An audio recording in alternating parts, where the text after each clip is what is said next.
اور شاید آصم صاحب اسی لیے جو ہے بھارت بخلاہٹ کا بھی تو شکار اسی لیے ہمیں نظر آ رہا ہے نا، کیونکہ اس کو پتا ہے کہ جو 5 طیارے ہم نے گرائے تھے وہ ایکٹ آف ڈیفنس تھا، اب سیلف ڈیفنس باقی جس کا پاکستان جواب دے گا۔ عابد صاحب آپ کی طرف آتی ہوں، ایک ٹرمینالوجی استعمال ہوتی ہے بیانیے کی۔ بھارت نے پہلگام واقعے پہ ایک بیانیہ سیل کرنا چاہا پوری دنیا کو، لیکن وہ بکا نہیں، کسی نے اس کو بائی نہیں کیا۔ پاکستان کا بیانیہ بہت سٹرونگ ہے کہ ہم دہشت گردی کے خلاف لڑتے آ رہے ہیں، ہمارے فوجی جوان قربانیاں بھی دیتے ہیں، اور یہ کوئی ڈھکی چھپی چیز نہیں ہے۔ اب جب کل سیولین ہماری شہری آبادی کو جب نشانہ بنایا گیا کل، تو بھارت کا یہ بیانیہ تھا اس کے میڈیا پر کہ جی ہم نے دہشت گردوں کو نشانہ بنایا ہے۔ آج وہ بھی پٹ گیا، آج آپ ڈرونز بھیج رہے ہیں، وہ ہماری سیولین آبادی پہ آپ بھیج رہے ہیں۔ یعنی پوری دنیا میں آپ کا مکرو چہرہ بے نقاب ہے، لیکن آپ کو عقل نہیں آ رہی، اور انٹرنیشنل جو ادارے ہیں وہ اس بات کو بہت اچھی طریقے سے جان رہے ہیں کہ بھارت انٹرنیشنلی قوانین کی خلاف ورزی کر رہا ہے، کہ کیسے وہ سرحد پر ڈرونز بھیج رہا ہے، سیولینز کو نشانہ بنا رہا ہے۔ جی دیکھیں، جیسے ابھی محمد علی صاحب بات کر رہے تھے کہ ہم نے ہر ڈومین میں ان کو ٹیک آن کیا ہوا ہے، چاہے وہ انفارمیشن ڈومین ہو، سائیکولوجیکل وارفیئر ڈومین ہو، پولیٹیکل ڈومین ہے، کائنیٹک ڈومین ہے، وٹ ایور۔ سو اب جب ہم نے ان کو ہر چیز میں ان کو کاؤنٹر کر دیتے ہیں، تو اب وہ اس کے بعد وہ بوکھلاہٹ کا شکار ہو جاتے ہیں، اور وہ پھر کوئی اور نئی چیز ڈھونڈنے کی کوشش کرتے ہیں۔ آپ نے ابھی جب دکھا رہے تھے ندیم ملک صاحب جا کے لوگوں سے بات کر رہے تھے، تو دیکھیں اس سے پہلے جو ہم بات کر رہے تھے انہوں نے ایگزیکٹلی اس کو پروو کر دیا۔ یہ اور محمد علی صاحب نے بھی جیسے کہا کہ یہ نان کانٹیکٹ جو وار ہے، جو نان کانٹیکٹ وارفیئر ہے، یہ اس کا حصہ ہے۔ بالکل یہ بات ٹھیک ہے، لیکن آپ دیکھیے کہ ایک جب عام ڈرون آ رہا ہے، 35 kg اس کا پے لوڈ ہے، 1000 کلومیٹر اس کی رینج ہے، اور وہ آ کے سوئسائڈل ڈرون ہے، اور جب آ کے وہ یہاں پہ پھٹ جاتا ہے، تو ہمارے ساتھ تو اس کا کانٹیکٹ ہو گیا، جو ایک سوئسائڈ بامر نے یا ایک جہاز نے ایک جو ڈیمیج کرنا تھا وہ تو ہمیں اس نے کر دیا۔ تو ان دیٹ کانٹیکسٹ وہ نان کانٹیکٹ نہیں رہا، بلکہ ہمارے لیے تو وہ بہت ایک سیریس تھریٹ بن گیا۔ تو انڈیا جو ہے وہ اٹ از ریچٹنگ اپ یہ سارا کا سارا ایک جو ایسکیلیشن ہے، اور اس نے ایکچولی بہت ساری ریڈ لائنز کراس کر دی ہیں۔ اس نے ہماری انٹرنیشنل جو ٹیریٹوریل انٹیگریٹی ہے اس کو اس نے چیلنج کیا، اس نے ہماری سویلین پاپولیشن کو ہٹ کیا، اس نے ملٹیپل ڈفرینٹ طریقوں سے جیسے جو سویم بھی اس نے بھیجے ہیں ڈرونز کے، یہ بھی اس نے بھیجے، پھر اس نے ہمارے ایک ہائیڈرولوجیکل اسٹرکچر کو ہٹ کرنے کی کوشش کی۔ اور اب یہ دیکھیے اس کے باوجود اب یہ ایک اور طریقہ ہے جس کے ساتھ وہ اس کو ایک اور زیادہ بڑھانے کی کوشش کر رہا ہے۔ تو یہ ایک بہت ہی ارریشنل، اررسپانسبل اور ایک بہت ہی عجیب سا ایک وہ ہے جس پالیسی کو وہ اپنانے کی کوشش کر رہا ہے، اور اس کا جواب جیسے سب آلموسٹ کہہ چکے ہیں، ابھی آپ نے دکھایا، عطا تارڑ صاحب بھی اس کی بات کر رہے تھے، اس کا جواب آئے گا، اس کا جواب بہت کیلکولیٹڈ ہوگا، بہت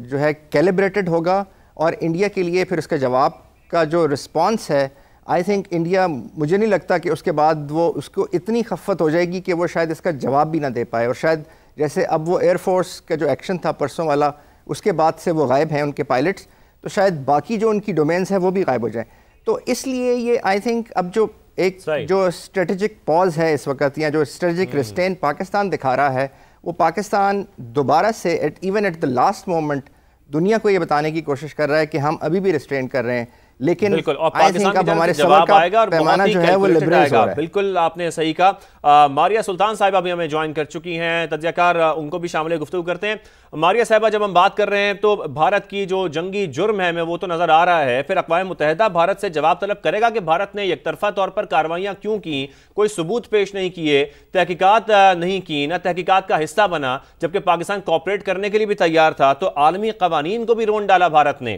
کیا کہیں گے آپ اس پر؟ دیکھیں، پہلی بات تو یہ ہے کہ یہ جنگ ہندوستان عالمی قوانین کے لیے نہیں کر رہا۔ ہاں، انہوں نے عالمی قوانین کو اور عالمی جو سینٹیمنٹس ہیں ان کو استعمال ضرور کرنے کی کوشش کی کہ جا کے اس کی بنیاد کے اوپر اپنی جو جارحانہ کارروائی ہے پاکستان کے خلاف، یہ جو جنگ ہے اس کو وہ تحفظ دے سکیں بین الاقوامی اصولوں کے مطابق، لیکن وہ نہیں دے سکیں۔ اور اس وقت بھی جو کل رات کو انہوں نے حملہ کیا ہے، پہلی بات تو یہ کہ ہمیں اس حملے کی نوعیت کو سمجھنا ضروری ہے۔ یہ کوئی چھوٹی چیز نہیں ہے جو انہوں نے کل کرنے کی کوشش کی۔ انہوں نے پاکستان کے پورے طول و عرض کے اوپر یہ جو ڈرون حملے کیے ہیں، یہ اس بات کی، یہ دراصل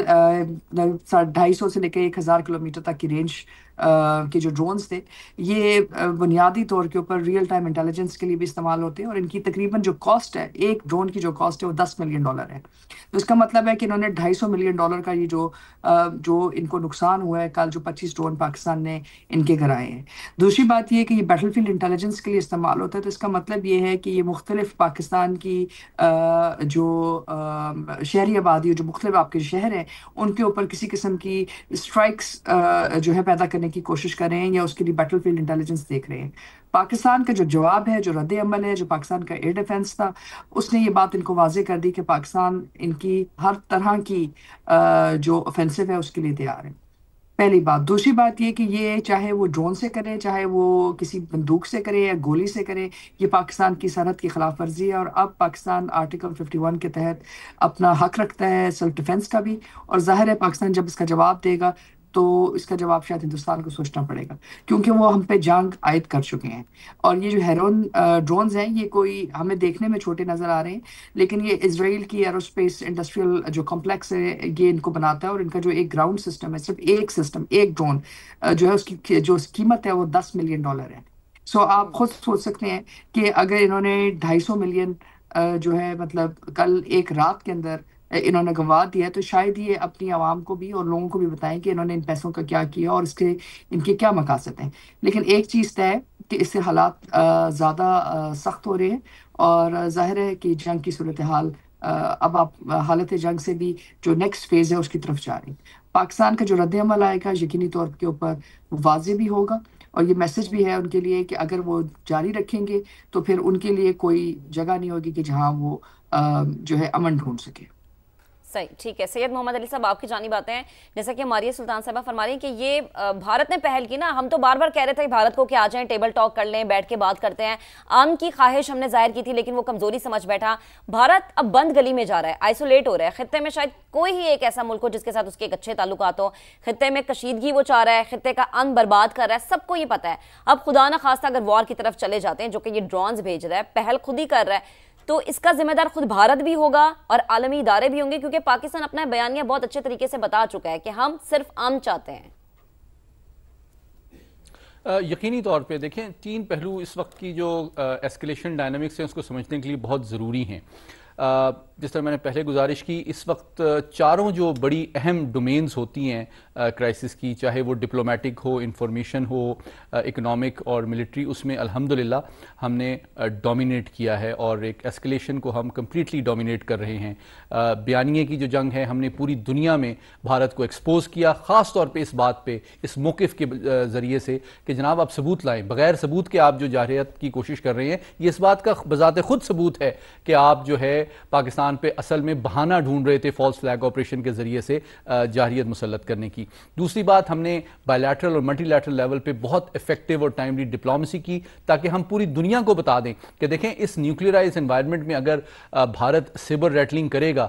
اور ہمیں پرووک کرے گا تو نتائج کی یک طرفہ مکمل ذمہ داری جو ہے وہ بھارت پر عائد ہوگی۔ تیسری بات جو تھوڑی سی تکلیف دہ ہے وہ یہ کہ پچھلے 38 سال میں یہ 8واں کرائسس ہے جو بھارت نے یک طرفہ طور پہ اپنے غیر ذمہ دارانہ تصویراتی طرز عمل کے تحت پاکستان پر مسلط کرنے کی کوشش کی ہے۔ براس ٹیکس آپ دیکھیں، 1990 میں آپ دیکھیں،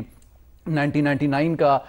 دیکھیں، 98 کے ٹیسٹ بھی بھارت نے کیے تھے تو ہمیں جواب دینا پڑا، 2001-2 کا اسٹینڈ آف دیکھیں، ممبئی کرائسس دیکھیں، پلوامہ کرائسس دیکھیں، اور آج ہم 8ویں کرائسس میں ہیں۔ تو ہمارے لیے یہ کوئی نئی بات نہیں، اسے ہمیں پریشان نہیں ہونا چاہیے۔ دوسری بات یہ کہ اس وقت جو ہے بھارت نے ایک بڑی سیریس اسٹریٹجک مس کیلکولیشن کی ہے کہ ہمارے ریزالو کو، ہماری کیپیبلٹی اور یونٹی کو اس نے انڈر اسٹیمیٹ کیا ہے۔ اس لیے 3 وجہ سے جواب مدلل دینا بہت ضروری اور پاکستان کے لیے اسٹریٹجک کمپلشن ہے۔ پہلی بات یہ کہ بھارت کی جو دیرینہ خواہش ہے کہ جناب وہ ویٹرنز کے نیچے اسپیس